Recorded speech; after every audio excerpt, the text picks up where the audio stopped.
네, 이번에는 연세대 2019년도 인문계열 논술 문제가 되겠습니다.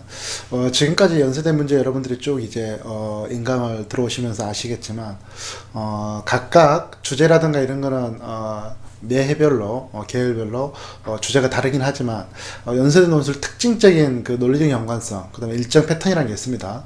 제시문 같은 경우도 4개가 나오는데 마지막 제시문은 통계 자료가 나오고, 그 다음에 일반 대학과 다르게 여느 다른 대학과 다르게 짝수 비교가 아니라 홀수 비교가 주로 나오고요. 그 다음에 통계 자료와 그 외의 통계 자료를 뒷받침하는 다른 제시문과의 연결 고리를 통한 자기주장, 이런 게 어느 일정선의 좀 패턴을 보이고 있는데요.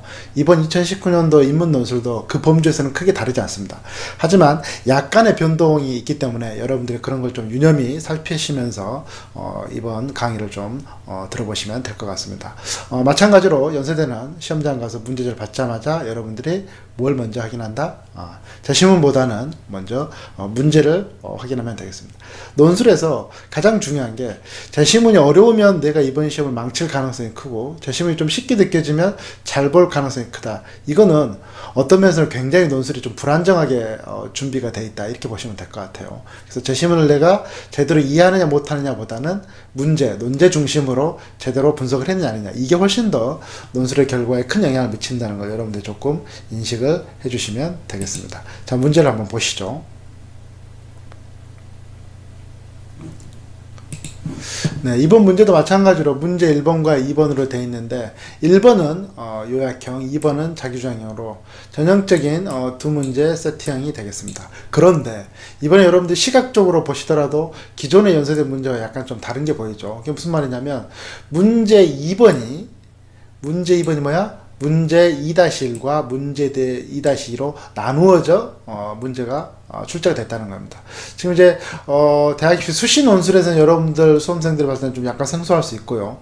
그 다음에 편입 수험생들 같은 경우에는 연세대에서 이렇게 문제 2-1, 2- 혹은 문제 1번이 1-1, 1- 이렇게 나눠진 적이 있었기 때문에 편입 수험생들한테는 조금 낯설지 않은 거고, 대학 수시 논술 수험생들한테는 조금 이제 낯설 수도 있는데요. 예전에 한 10년 전 정도 됐을까요? 그때 한번 모의 논술에서 연세대가 이런 형태로 한번 내본 적이 있었습니다. 그래서 실제 우리 수험생들한테는 문제 1번과 문제 2번이 요약 플러스 자기주장의 두 문제 세트형이 이루어지느냐, 그 맥락만 나름대로 여러분들이 체크를 하신다면 문제 2번이 2-1과 2-2로 나눠 있든지 문제 1번이 1-1과 1-2로 나눠져 있든지 이건 큰 문제는 없다. 그리고 사실상 문제 2-1과 2-1을 합치게 되면은 기존에 있던 문제 2번에 논제가 2개로 나와 있다, 이거하고 크게 상관이 없다는 거죠. 그래서 제가 논제 밑줄을 그었지만 2-1도 논제가 하나, 2-2도 논제가 하나입니다. 그래서 결과적으로는 이 2개를 문제 2번으로 본다고 한다면은 2-1 대 2-2는 몇 대 몇, 이렇게 분량배분을 해주면 되겠죠. 곧바로 기존에 있던 문제와 마찬가지로 논제 파악을 먼저 들어가 보겠습니다. 문제 1번 보겠어요. 제시문 가나다는 중독에 대한 다양한 관점을 포함하고 있다.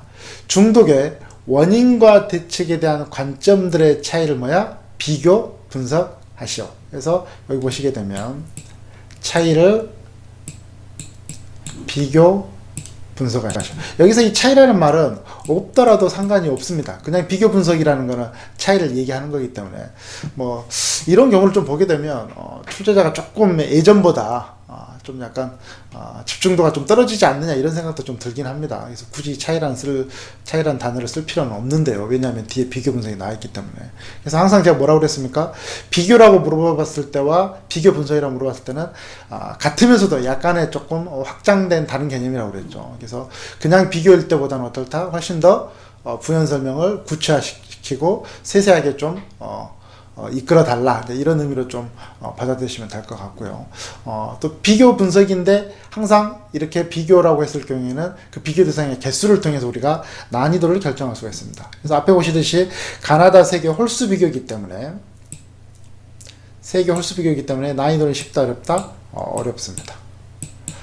대신 연세대 같은 경우에는 세계 홀수 비교일 경우에는 난이도가 너무 이렇게 높기 때문에 반드시 그거에 대한 공통된 기준은 우리에게 준다 안 준다? 준다는 겁니다. 세 개 다 뭐에 대해서 말하고 있습니까? 중독에 대한 다양한 관점. 그래서 가나다 다 모두 중독에 대해서 말하고 있는데 그걸 좀 더 구체화시킨 기준으로 여기에 보여줬습니다. 가나다 모두 뭐에 대해서 말하고 있다? 중독의 원인과 대책에 대해 관점에 대해 나타내고 있다. 그래서 가나다를 압축 언어로 우리가 한다면은 압축 언어를 뭐라고 하면 되겠습니까? 어떤 관점, 이렇게 압축 언어를 만들어 주시면 됩니다. 그리고 가나다 제시문을 읽어 내려갈 때 우리가 반드시 뭘 중심으로 체크를 해야 되겠습니까? 중독의 원인은 뭔지, 대책은 뭔지. 뭐 직접적으로 제시문에 원인과 대책이라는 단어가 나오면은 훨씬 더 쉽겠고요.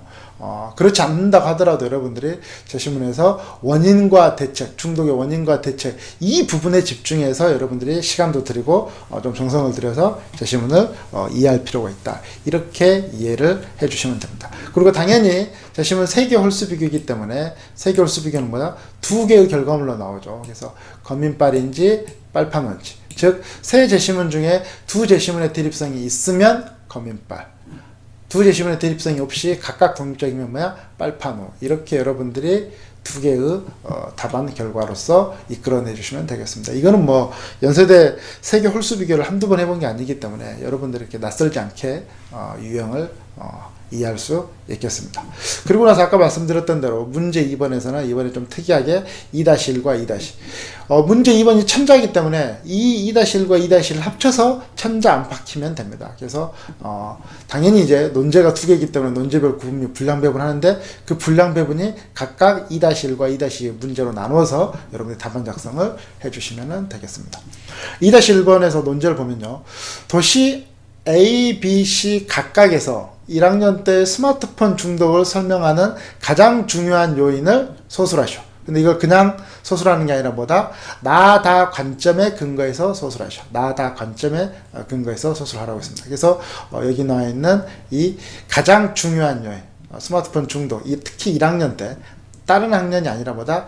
1학년입니다. 이걸 소술하는 게 논제일이고 2-2번에서는 1학년에서 2학년이 되면서 나타나는 변화를 바탕으로 도시 A, B, C 각각에서 어떠한 요인이 스마트폰 중독을 설명하는데 가장 중요한, 여기서도 가장 중요한 요인이고 여기서도 가장 중요한 요인인데 그거에 대한 근거가 다르죠. 여기는 나다 관점에 근거하라고 했고 여기는 뭐야? 1학년에서 2학년 같은 변화를 근거로 해서 써라. 그래서 여기 나와 있는 2-2번이 핵심 논제라고 생각을 해주시면 됩니다. 그래서 분량이 조금 더 많아야겠죠. 그래서 2-1과 2-2는 4-6.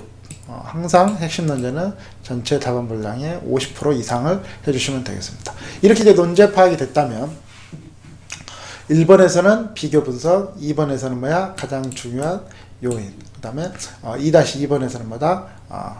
중독을 설명하는데 여기는 마찬가지로 뭡니까? 가장 중요한 요인이죠.